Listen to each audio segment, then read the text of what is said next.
తెలంగాణ నుంచి సోనియా గాంధీ పోటీ, Congress political affairs committee తీర్మానం. మరో 2 తీర్మానాలు చేసిన కమిటీ. అప్పుల వివరాలు అసెంబ్లీ వేదికగా ప్రకటిస్తాం. ప్రతి పార్లమెంటుకు ఒక్కో మంత్రికి ఇన్ఛార్జ్ బాధ్యతలు. ఎన్నికల షెడ్యూల్కు ముందే అభ్యర్థుల ప్రకటన. త్వరలోనే నామినేటెడ్ పోస్టులను భర్తీ చేస్తాం. గ్రామ సభలు నిర్వహిస్తాం. అర్హులైన అందరికీ రేషన్ కార్డుల పంపిణీ.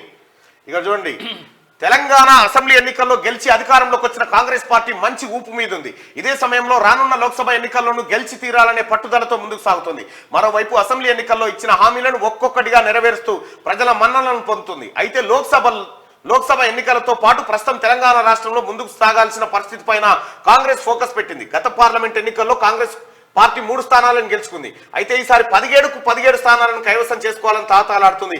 ఈ క్రమంలోనే తెలంగాణ నుంచి కాంగ్రెస్ అగ్రనేత సోనియా గాంధీని లోక్సభ బరిలో దించాలని చూస్తుంది. ఇదిలా ఉంటే తాజాగా జరిగిన కాంగ్రెస్ పొలిటికల్ అఫైర్స్ కమిటీలో కీలక నిర్ణయాలు తీసుకున్నారు. పార్లమెంట్ ఎన్నికల్లో తెలంగాణ నుంచి కాంగ్రెస్ అగ్రనేత సోనియా గాంధీ పోటీ చేయాలని పీఏసీ తీర్మానం చేసింది. గాంధీ భవన్లో పీఏసీ కన్వీనర్ షబ్బీర్ అలీ ఆధ్వర్యంలో జరిగిన కాంగ్రెస్ పొలిటికల్ అఫైర్స్ కమిటీ సమావేశం సోమవారం ముగిసింది. అయితే ఈ సమావేశంలో పలు కీలక నిర్ణయాలు తీసుకున్నారు. ప్రధానంగా పీఏసీ సమావేశంలో 5 అంశాలు చర్చకు వచ్చాయి. ఇందులో రానున్న పార్లమెంట్ ఎన్నికల్లో అనుసరించాల్సిన వ్యూహాలపై చర్చించారు. మొదటగా కాంగ్రెస్ పార్టీకి అధికారం కట్టబెట్టిన తెలంగాణ ప్రజానికానికి పీఏసీ కృతజ్ఞతలు తెలిపింది. ఇదే సమయంలో రాష్ట్ర ఆర్థిక పరిస్థితులపై బట్టి విక్రమార్క వివరించగా ప్రస్తుత ఆర్థిక పరిస్థితిపై అసెంబ్లీలో చర్చ పెట్టనున్నట్లు పీఏసీ కన్వీనర్ షబ్బీర్ అలీ తెలిపారు.